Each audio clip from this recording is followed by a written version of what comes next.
इस वक्त आप आराम से बैठकर इस वीडियो को देख रही हैं, मगर मैं आपको कहूँ, आज जिस जगह पर आप अभी बैठे हो वो जमीन आज से करोड़ों साल पहले 8,500 डिग्री के तापमान से उबल रही थी, या जिस जगह पर आप बैठे हैं वो जगह लाखों सालों तक बर्फ से ढकी हुई थी। ये दोनों बातें सच हैं। इस 15 मिनट की वीडियो के अंदर आप पृथ्वी के 450 करोड़ साल के सफर को देखने वाले हैं। जिस जगह आज हमारा सौरमंडल है, वहाँ विभिन्न प्रकार की गैस और धूल के बादल हुआ करते थे। वैज्ञानिकों के मुताबिक इन धूल के बादलों से दूर एक तारा हुआ करता था। वक्त के साथ साथ उस तारे की ऊर्जा कम होने लगी, जिसके कारण उसके अंदर एक विशाल विस्फोट हुआ। विस्फोट की वजह से अंतरिक्ष की ये धूल एक दूसरे से दबने लगी। इस दौरान बादलों में स्थित धूल के कण दबाव और गर्मी के कारण बड़े उल्कापिंड और पत्थरों में परिवर्तित हो चुके थे, और इसी दबाव की वजह से इन बादलों में स्थित रेडियो एक्टिव पदार्थ ने ग्रेविटी का निर्माण किया। इस ग्रेविटी के कारण बीच में हाइड्रोजन और हीलियम इकट्ठा होने लगे। बीच के इस भयंकर दबाव के कारण एक विशाल विस्फोट हुआ, और इसी विस्फोट के कारण हमारे सूरज का जन्म हुआ। अंतरिक्ष में फैले एस्ट्रॉयड यानी क्षुद्र ग्रहों में भारी वजन की वजह से सूरज के करीब आकर सूरज की परिक्रमा करने लगे।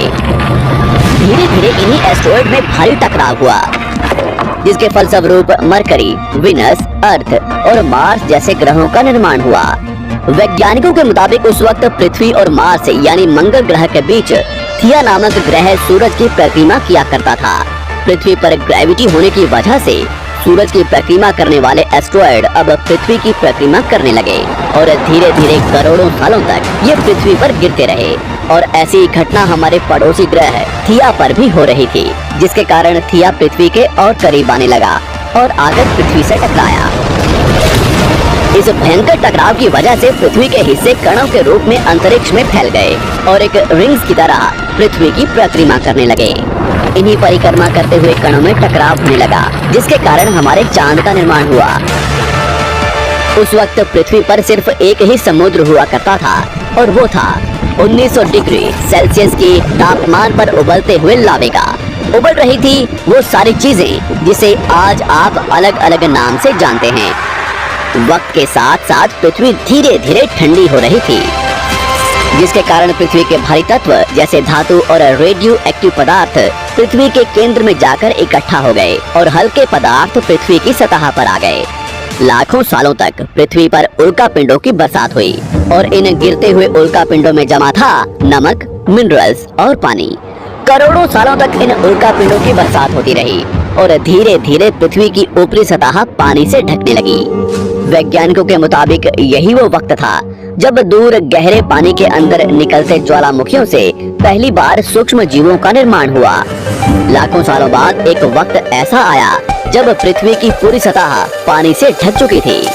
हमारी पृथ्वी के सबसे अंदर का कोर रेडियो एक्टिव पदार्थ से बने होने की वजह से हरदम गर्म होता रहता है, लेकिन जब भी पृथ्वी की ऊपरी जमीन ठंडी हो जाती है, तब पृथ्वी के अंदर की गर्मी बाहर नहीं निकल पाती, जिसके कारण ज्वालामुखियों का निर्माण होता है। और उस वक्त कुछ ऐसा ही हुआ। पानी से ढकी हुई पृथ्वी पर हजारों की तादाद में ज्वालामुखी निकलने लगे, और आने वाले लाखों सालों तक इन ज्वालामुखियों का निकलना जारी रहा, जिससे पानी के ऊपर जमीन का निर्माण हो रहा था। इस वक्त भी पृथ्वी पर वातावरण न होने की वजह से अंतरिक्ष से उल्कापिंडों की बरसात हो रही थी। आज से लगभग 300 करोड़ साल पहले पृथ्वी पर ऐसा वक्त आया जब पृथ्वी का वातावरण लगभग स्थिर होने लगा था। ज्वालामुखी निकलने धीरे हो गए थे, और पृथ्वी का एक दिन 12 घंटे का हुआ करता था। साल बीतते गए, और धीरे धीरे ये सूक्ष्म जीव विकसित होते गए और समूह में रहने लगे। आज से लगभग 250 करोड़ साल पहले पहली बार पृथ्वी पर ऐसे जीवों का निर्माण हुआ जो जीने के लिए ये पानी के अंदर के मिनरल्स यानी खनिज पदार्थ और धूप का इस्तेमाल करते थे, और मल त्याग के रूप में ऑक्सीजन बाहर निकालते थे। इस वक्त तक पृथ्वी पर ज्यादातर ज्वालामुखी निकलने बंद हो चुके थे, और इन माइक्रोबैक्टीरिया की वजह से वातावरण में ऑक्सीजन की मात्रा बढ़ रही थी। वातावरण में ऑक्सीजन बढ़ने की वजह से पृथ्वी का वायुमंडल बनना शुरू हुआ। और आने वाले हजारों सालों तक वातावरण में ऑक्सीजन की मात्रा बढ़ती रही, जिसकी वजह से पृथ्वी के ज्यादातर हिस्सों में ये सूक्ष्म जीव फैल गए। हजारों सालों बाद एक वक्त ऐसा आया जब पृथ्वी में ज्यादा ऑक्सीजन बढ़ने के कारण ये सूक्ष्म जीव मरने शुरू हो गए। उस वक्त तक पृथ्वी का वातावरण ठंडा होने के साथ साथ ऑक्सीजन से भी भर चुका था, जिसके कारण जमीन और वातावरण में स्थित आयरन यानी लोहे के मिनरल्स पानी में स्थित ऑक्सीजन से रिएक्ट होने लगे। और एक वक्त ऐसा आया जब पृथ्वी की जमीन आज के मार्स के जैसे लाल हो चुकी थी। वक्त बीतने के साथ साथ धरती की टेक्टोनिक प्लेट्स में दरार होने लगी, जिसके कारण पृथ्वी के अंदर का लावा जमीन की तरह कई लाखों सालों तक खुला उबलता रहा। और यही वो कारण था जिसके कारण पृथ्वी के वातावरण में कार्बन डाइऑक्साइड की मात्रा बहुत बढ़ गई और पृथ्वी पर एसिड की वर्षा शुरू हो गई। एसिड रेन की वजह से पृथ्वी का तापमान घटने लगा और तापमान इतना घटा कि पृथ्वी के ऊपर स्थित पानी बर्फ में परिवर्तित होने लगा। पृथ्वी पर पहली बार भयंकर आइस एज आया। इस वक्त पूरी पृथ्वी सफेद बर्फ से ढक चुकी थी। आमतौर पर जब धरती पर सूरज की किरणें गिरती हैं, तब जमीन उन किरणों को सोख लेती है, मगर क्योंकि पूरी पृथ्वी बर्फ से ढक चुकी थी और क्योंकि बर्फ सफेद और चमकीली होती है, जिसके कारण सूरज की किरणें धरती पर गिरने के बाद वापस चली जाती थी। इसी कारण से पृथ्वी कई लाखों सालों तक बर्फ से ढकी रही, मगर फिर से पृथ्वी के अंदर स्थित गर्मी ज्वालामुखी के रूप में निकलना शुरू हो गई और इन ज्वालामुखियों से निकलने वाली गर्मी ने बर्फ को पिघलाना शुरू कर दिया। इसी बीच पृथ्वी की गहराई में बचे कुछ सूक्ष्म जीव धीरे धीरे बदल रहे थे और अब वो ऑक्सीजन को अपने शरीर को बड़ा और जटिल बनाने के लिए इस्तेमाल करने लगे थे। इस बीच पानी में अलग से भी छोटे समुद्री पौधे निकलने शुरू हो चुके थे। बाहर जैसे जैसे ज्वालामुखी निकल रहे थे, वैसे वैसे वातावरण कार्बन डाइऑक्साइड की वजह से गर्म हो रहा था। वक्त के साथ साथ बर्फ तो पिघलने लगी, मगर धरती पर फिर से एसिड की वर्षा शुरू हो गई, जिसके कारण फिर पृथ्वी ठंडी होने लगी और फिर पृथ्वी की ज्यादातर सतह बर्फ से ढक गई। ऐसा बार बार कई हजारों सालों तक होता रहा और इसी कारण से अब समुद्री जीव धीरे धीरे वातावरण के हिसाब से विकसित हो रहे थे। इस बीच कई सारे जीव और समुद्री जंगल विलुप्त हो गए, मगर जो बच गए वो धीरे धीरे पृथ्वी के बदलते तापमान के हिसाब से ढलते गए और अब हजारों सालों बाद समुद्री पेड़ बर्फ की वजह से पूरी तरह से मरते या सूखते नहीं थे। अब सूक्ष्म जीव समुद्री जीव बन चुके थे। जब फिर से ज्वालामुखियों ने पृथ्वी की बर्फ को पिघलाना शुरू किया, तब ये समुद्री पेड़ जल्दी विकसित होकर फैल गए। धीरे धीरे वातावरण में ऑक्सीजन की मात्रा बढ़ने लगी और पृथ्वी पर होने वाली एसिड की वर्षा कम होने लगी। वातावरण में ऑक्सीजन आने की वजह से पृथ्वी की ओजोन लेयर्स मोटी होने लगी और आज से लगभग 47 करोड़ साल पहले पृथ्वी की ऊपरी सतह पर पहली बार मोसोस नामक प्लांट उगना शुरू हुआ। वक्त के साथ साथ जमीन पर अलग अलग प्रकार के पौधे और पेड़ उगना शुरू हुए। एक वक्त ऐसा आया जब जमीन के पेड़ों की लंबाई लगभग 80 से 100 फीट जितनी या आज के 5 से 6 मंजिला बिल्डिंग जितनी ऊंची हो चुकी थी। ये वो वक्त था जब समुद्री जानवर समुद्र से बाहर निकल रहे थे और जमीनी जानवरों में परिवर्तित हो रहे थे। धरती की ज्यादातर जमीन एक जगह इकट्ठी हो चुकी थी, जिसे आज हम पैंजिया महाद्वीप के नाम से जानते हैं। पृथ्वी का वातावरण और तापमान लगभग स्थिर हो चुका था और अब करीब 21 से 23 घंटे का दिन हुआ करता था। अब समुद्री जीव पानी से बाहर रहने लगे थे और वातावरण के हिसाब से उनके शरीर का रंग रूप बदल रहा था। धीरे धीरे ये जमीनी जानवर डायनासोर्स में परिवर्तित हो गए। जिन डायनासोर्स ने पेड़ पौधे खाने शुरू कर दिए, उनका शरीर लंबा और विशाल रूप से विकसित होने लगा।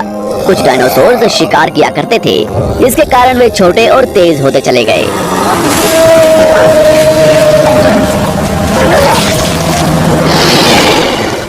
पृथ्वी की ऊपरी जमीन एक जगह इकट्ठी होने के कारण ज्यादातर जमीन रेगिस्तान और बंजर हो चुकी थी। ज्यादातर जंगल समुद्र के करीब हुआ करते थे, जिसमें डायनासोर्स रहा करते थे। आज से लगभग 20 करोड़ साल पहले पैंजिया महाद्वीप टूटना शुरू हो गया। पैंजिया के विभाजित होने की वजह से पृथ्वी की ज्यादातर ऊपरी जमीन पानी के संपर्क में आने लगी, जिसके फलस्वरूप पृथ्वी पर हरियाली बढ़ती गई, जिस वजह से डायनासोर्स और ज्यादा विभिन्न और विशाल होते चले गए। डायनासोर्स ने आने वाले लगभग 20 से 30 करोड़ सालों तक पृथ्वी पर राज किया। उस वक्त डायनासोर्स समुद्र से लेकर जमीन और आसमान तक पूरी पृथ्वी पर राज किया करते थे। इस दौरान अफ्रीका से टूटा भारत सीधे आकर आज के तिब्बत से टकराया और इस टकराव की वजह से हिमालय का निर्माण हुआ।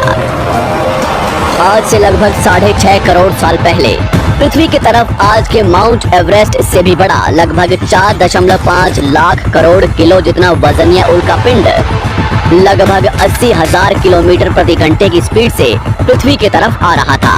पृथ्वी की सतह को छूते ही उसमें भयंकर आग लगी और वो जलते हुए सीधा पृथ्वी से टकराया। इस टकराव से निकलने वाली ऊर्जा आज के 10 करोड़ परमाणु बम एक साथ फटने के बराबर थी।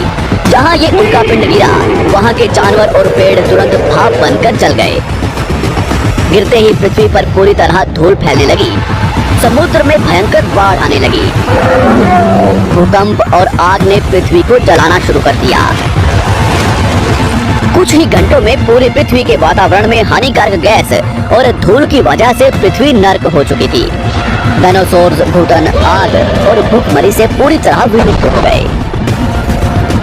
इस वक्त हमारे पूर्वज जमीन के अंदर रहा करते थे, जिसके कारण वो इस विशाल प्रलय से बच गए। पृथ्वी का वातावरण पूरी तरह से काला और अंधेरा हो चुका था, जिससे धूप भी जमीन तक नहीं पहुंच पा रही थी। पृथ्वी के पेड़ और ज्यादातर जानवर विलुप्त हो गए। वातावरण में धूल और हानिकारक गैस के कारण पृथ्वी पर फिर से एसिड की वर्षा शुरू हो गई और फिर पृथ्वी ठंडी होकर बर्फ से ढक गई।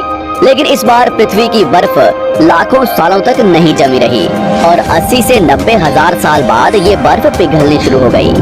जैसे ही धरती पर वातावरण फिर से पहले जैसा होने लगा, वैसे ही ये छोटे जीव जमीन से बाहर आना शुरू हो गए। उस वक्त पृथ्वी की बर्फ पिघलनी शुरू ही हुई थी, जिसके कारण अफ्रीका में घने ठंडे जंगल हुआ करते थे और इसी बीच ये जमीनी जीव बंदरों में परिवर्तित हुए।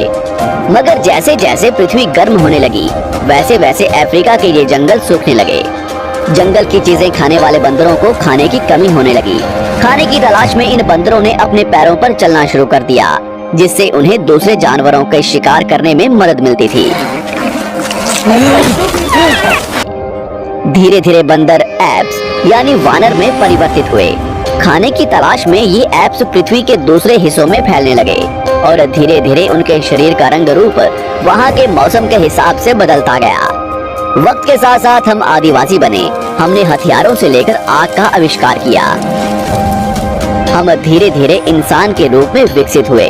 हमने धर्म से लेकर परिवार, भाषा और संस्कृति का निर्माण किया और वक्त के साथ साथ हम विकसित होते चले गए और आज हम इस पृथ्वी की सबसे विकसित प्रजाति बन चुके हैं। पृथ्वी को आज के जैसे बनने में लगभग 450 करोड़ साल का वक्त लगा है और हमें एक छोटे जमीन में रहने वाले जानवर से इंसान बनने में कई लाखों सालों का। मगर हमने इन 100 सालों में जितना पृथ्वी को गंदा और तबाह किया है, उतना आज तक किसी भी प्रजाति ने नहीं किया होगा। हम फिर से धरती को गर्म कर रहे हैं और कार्बन डाइऑक्साइड की मात्रा बढ़ा रहे हैं। वैज्ञानिकों का मानना है कि पृथ्वी पर फिर से विशाल परिवर्तन होने वाला है। भविष्य में पृथ्वी कैसी होगी, जानेंगे हमारी अगली वीडियो में।